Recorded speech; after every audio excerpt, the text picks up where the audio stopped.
Sky News host Rita Panahi has analyzed the latest batch of lefties losing it as Hollywood madness takes hold following Donald Trump's executive order on transgender procedures. What's wrong with trans ban? All right, let's go and see Hollywood melting down.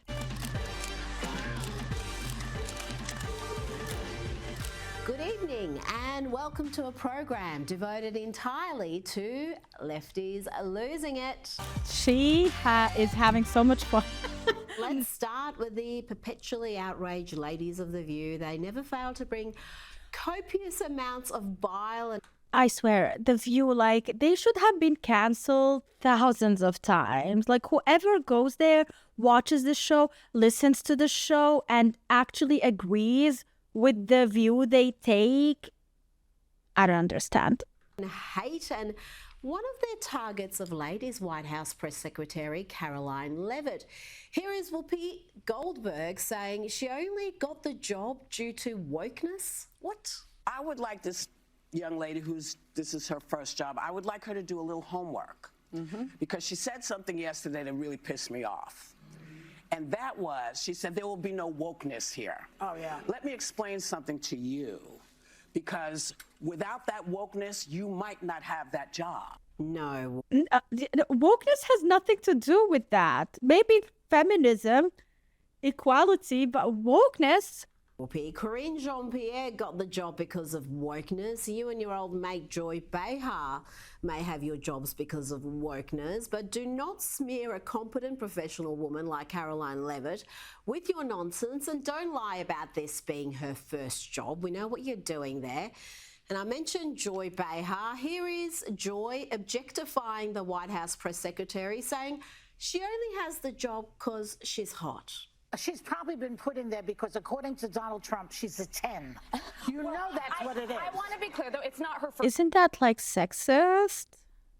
I mean, that is so hypocritical and that is so bad. Job. It was her first press briefing. She worked in the previous Trump administration. You know what? She may be a 10, but she didn't get the job because of her looks. And anyone who has observed her at a briefing can figure that out for themselves. What matters to this president and this administration is how well you can do your job, and the American people agree with that sentiment. So it's about competence, skill, and merit. And so the president is focused on ensuring that the most competent individuals, the best and the brightest in this country, are in positions in this federal government. And one last point about Caroline Leavitt, the So manner in which she answers questions is often masterful compared to what we've witnessed in the past. It's succinct, it's accurate, and guess what? She doesn't need 3 big binders to come up with the answer. Can you just tell us the numbers? How many have a criminal record versus those who are just in the country illegally? All of them, because they illegally broke our nation's laws, and therefore they are criminals as far as this administration goes. I know the last administration didn't see it that way, so it's a big culture shift in our nation to view someone who breaks our immigration laws as a criminal, but that's exactly what they are. What a notion. You break a nation's Wow, laws and you're yeah. considered a criminal. Yeah. But back to No, The she's View, terrible. and here we have the deranged with hate Sunny Hostin blaming Donald Trump for the American Airlines crash. Here she demonstrates that not only is she beneath contempt, but she has absolutely no idea what any of these organizations do. Trump fired the heads of the Transportation Security Administration and Coast Guard, and he also eliminated all the members of a key aviation security advisory group. The Aviation Security Committee will technically continue to exist, but it won't have any members to carry out the work of examining safety issues at airlines and airports. I think that is very telling, that when, voters decide that they want someone to blow things up and they want someone to blow up infrastructures, this is the result. Let's check in now with the Democrats. Isn't also the result that you are hiring illegal immigrants to do the job, which should not, the people who are hiring are at fault as well, and that shows you how bad the system is. And see how they are handling this enormous loss. Are they abandoning that woke craziness that made them unelectable? Rules specify that when we have a gender non-binary candidate or officer, the non-binary individual is counted as neither male nor female, and the remaining 6 offices must be gender balanced.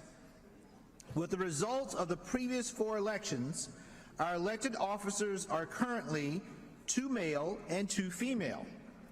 In order to be gender balanced, we must elect 1 male, 1 female, and 1 person of any gender.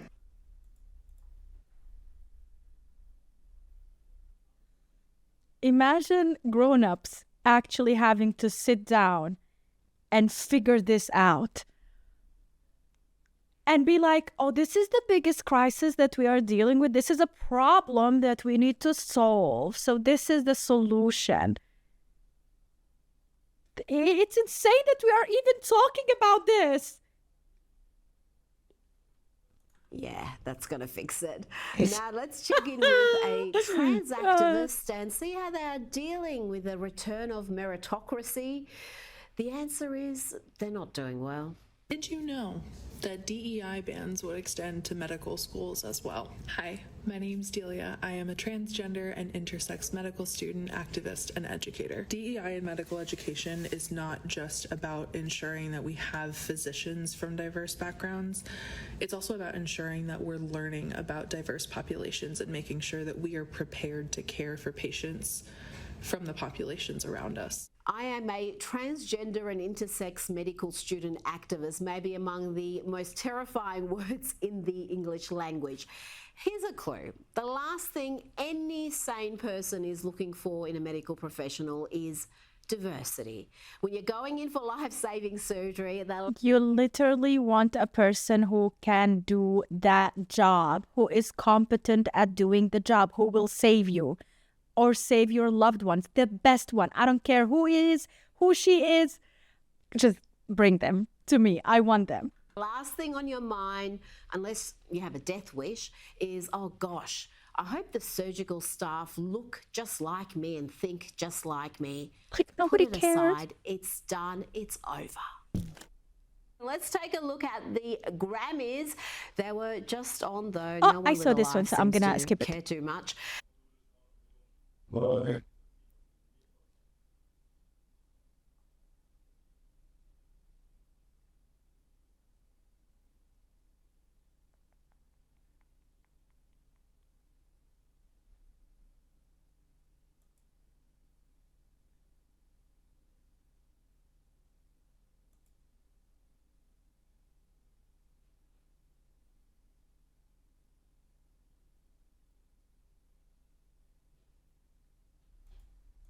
Oh dear, Elon, that is not a dictatorship. This is a president with a mandate imposing the policies he is duty-bound to impose. So what sort of vital funding are they so disturbed about being cut? Let's hear from Caroline Levitt, White House Press Secretary, about some of the examples where US taxpayers are spending money for US aid to do what? If you look at the waste and abuse that has run through USAID over the past several years, these are some of the insane priorities that organization has been spending money on. $1.5 million to advance DEI in Serbia's workplaces, $70,000 for a production. Healthy breasts removed. Don't get fooled by the, oh dear, that's a new low, isn't it? A mother celebrating her daughter having her healthy breasts removed. Don't get fooled by the harmless sounding terminology. When she says top surgery, she means... Honestly, I feel like this whole transgender surgeries done on kids came from parents who are losing it. Parents who are delusional, who literally need a mental check. Because if you're a parent and you allow your kids to go through all of that pain and all of that confusion at that age, when they are developing, when everything affects them for the rest of their lives, where you are creating memories, experience, and potentially a PTSD, you are to blame, the grown-up that is causing that and accepting and allowing that to happen, the parents. Crazy. A double mastectomy. If you're really a man, if you were born a man, then why do you need to have such drastic surgery to affirm it? Now to another Hollywood actress losing it over kids being protected from the trans lobby. Here is Jamie Lee Curtis mouthing off about fascism and referring to herself in the third person. I have a trans daughter. There are threats against her life. Just her existence as a human being, as if we haven't learned from fascism, like we haven't learned what the result of that is, the extermination of human beings. So, dude, literally what rights have been taken away except her not having to compete with other females in sport and stuff that are actually unfair? What rights are we talking about? How her life changed from day to day? Jamie Lee. Especially you being a millionaire, okay? Like, you are not someone who is poor, someone who is having to deal with, like, you're on a whole other level of existence. You don't even know actual normal people's problems. What problems are you talking about? Curtis is scared, and you should be too. And Jamie Lee Curtis has a voice. Don't put fear where fear doesn't exist. Rita Panahi has a voice, and she's using it to tell you to calm down, lady. You're losing it. But Jamie Lee Curtis is not alone. Let's hear from another trans activist who can't believe that children in America, like children in much of the world, are now protected from dangerous experimental treatments and surgeries. They want to shut down New York over it. Shut this entire city down! I know this. Like, this is crazy. Like, nothing is happening to you. Literally nothing is happening to you. Why are you making it a problem? I genuinely just want to see in action on TikTok. Like, they are constantly on TikTok complaining. Now show me the exact results. Show me the exact points where this discrimination happened. All right, don't talk about it. Show it to me. I want to see it in action because it doesn't exist. Currently, it doesn't exist. I don't know what the future holds, but currently it doesn't exist. So calm down.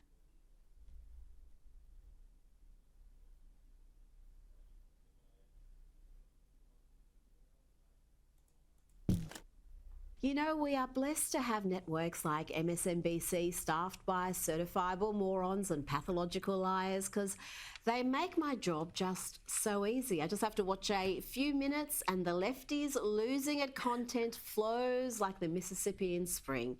Here is That's Joy so true, Reid and being I a love it. hysterical banshee and using words she doesn't seem to understand, like coup. We begin tonight with a full-on crisis in our democracy, as federal workers are literally locked out of their offices while operatives working for a private citizen essentially take over our government. If this were happening in any other country right now, I promise you, I'd be on the air calling it a coup. And Joy Reid, along with suffering from a severe case of stage 4 TDS, that's Trump derangement syndrome, she's also an election denier. And according to the left, that makes her a threat to democracy. They're even talking about like stealing an election. And it's making me rethink whether I do believe like election machines can be hacked. Because I've always been like, you can't hack the election machines, but they're like convincing me, I don't know, maybe you can, I don't know. Don't let a cult out there convince you stupid things like In this. world, anything is possible. Think with your brain. I'm still, there are all these conspiracy theories out there about Trump and whether or not they cheated. I know you say that they didn't, but I know you kind of have Wait a minute, I didn't say they didn't. I don't know about you, but I'm shaking with fear with this dangerous democracy denial. Elon Musk, somehow using his tech connections, because I don't want to say genius because we know he's not. Yeah, he ain't a genius. But Elon Musk is not a genius. Who is a genius? Who is a smart guy if he is not a smart guy? Yeah, he has flaws. But he's a genius. He's smart. I can't. I no. I'm so mad right now. Those relationships or whatever, because they just seem too confident. It just doesn't add up to me with all the support that she had. And I know that for you, and because of what happened with Fox and because what you do professionally with the network, you can't say it was the machines or something like that. But if you... Her support was not with the people. Her support was on social media. Her support was on TikTok. Her support was on YouTube. Those people didn't even bother to go out of their house and vote, okay? They made these TikToks and they were like, I did enough. Some people are going to vote. They didn't care enough. And they were the minority. I think it was the machines, but you can't say, just don't say anything. See, this is what I'm saying. I'm not saying anything. All I'm saying is, no, I know. There are many ways to cheat in an election. And I don't ever put it past Republicans to cheat in elections because they've been busted too many times. Let's hear now from a couple of women who are likely to be MSNBC viewers. Why do I say that? Because they are uninformed, unhappy, and a little unhinged. I took my kids to school today and just dropped them off, and I just feel so sad, right? Like, we all knew this was coming, and then I think that yesterday was far worse than any of us could have anticipated. And I took the day off to just kind of protect my peace, and I plugged back in this morning. What happened? It's just so bad. And here is a lady who is very forthright in her opinions, except when faced with a fairly obvious but inconvenient question. Stop abuse of power. Yes. In what regard? Well, with everything that's happening in our politics, I think it's pretty straightforward. Like with Trump? Yes. It seems that money goes a long way right now with our politicians, and that needs to stop. So far, what has been done is actually serving money back to actual legal citizens in your country. I don't see it being bad. Yes, at the end of the day, they are businessmen. A lot of those leaders right now are businessmen and they know how to deal with money. We're going to see what's going to happen in the future, but so far, I would say it's being good. It actually is serving the people. Would you say it was an abuse of power how they just removed Joe Biden out the Democratic primary and installed Kamala Harris? You know, I don't know that I can comment on it. Now let's go to CNN, where even their overwhelmingly then you cannot comment. Okay, left-leaning interesting. hosts are left laughing at just how crazy the Democrats sound this week. To our Republican colleagues, if you do not see the light, we will bring the fire. Resist! We are going to be in Resist. your face. We are going to be on your asses. We have days to stop the destruction of our democracy. We have work to do. Tell Elon Musk to take his hands off your money. We don't pledge allegiance to the creepy 22-year-olds working for Elon Musk. We pledge allegiance to the United States of America. And goddamn it, shut down the Senate! We are at war! We will win! We will win! We won't rest! We won't rest! Gretchen. Yes, So, the Democrats need a real leader, okay? They need a real leader, which currently does not exist in the Democratic Party. Trump has said all of these things were going to happen. We saw him align with Elon Musk, which may go down as the smartest thing that any presidential candidate has ever done. Now to possibly the most irritating woman you'll hear from all week, and that includes the ladies of The View and MSNBC's Oh my God, nightly yeah. lineup. This is the definition of educated but dumb, privileged but pitiful. Ways that Middlebury fails its students make this sobering truth abundantly clear. This is heartbreaking. If there's anything you hear of what I'm saying, let it be this. When our hearts break, let them break open like pomegranates and burst with seeds that can take root. We are literally graduating the same month a fascist has taken office. Within 11 days, he has pulled out of the Paris Climate Agreement for the second time, denied the existence of trans people, and unleashed... Denied the existence of trans people. Oh no, sweetie. He just banned trans people from women's sport or women's fairness and existence. What he did is actually bring happiness to women and safety to women, especially in bathrooms. A slew of ICE agents to arrest an average of 1,000 people every single day since they began. Yes, don't you just love the way she talks? It's so effective. That poor simpleton is wearing both a keffiyeh and a rainbow scarf. Which makes no sense, and I wanted to call it out. One of them is Palestinian. It's about the Arabs, the Muslims, and supporting them religiously speaking. Religiously speaking. Palestine does not support you. Palestinians don't support LGBTQ. Keep that in mind. You cannot have both. All right? It will not work. May I suggest not trying that sort of thing in Gaza, lest you be thrown off whatever tall structure remains. Now, this privileged That's not going to work. mentioned her college, Middlebury. This is a college that charges tuition of more than $67,000 per annum US, and the housing and meal plan costs another $19,000 plus. So Yeah, just come and educate yourself in Germany. Education is free here. Kinda, sorta. Way cheaper. Almost $90,000 US per annum to produce hysterical idiots like this. Such as the airstrike on the Al-Shifa ambulance and the flour massacre, where Gazans ran to aid trucks so they could make bread, and Israeli soldiers gunned them down. And most importantly, smiling from ear to ear with a bunch of kids at the beauty of the sun setting over the horizon of their displacement camp. I have immense respect. Don't add that and victimize that and mention stuff like that so we can victimize with your cause and the trans ban. Like, these are not related, all right? We can feel sorry for a certain nation and certain people without actually having to feel sorry for a certain gender. Like, don't connect these together. Sources at the school, and I use them. That's it from me. That was actually really fun to watch. That's it. Thanks so much for watching, and see you in the next video.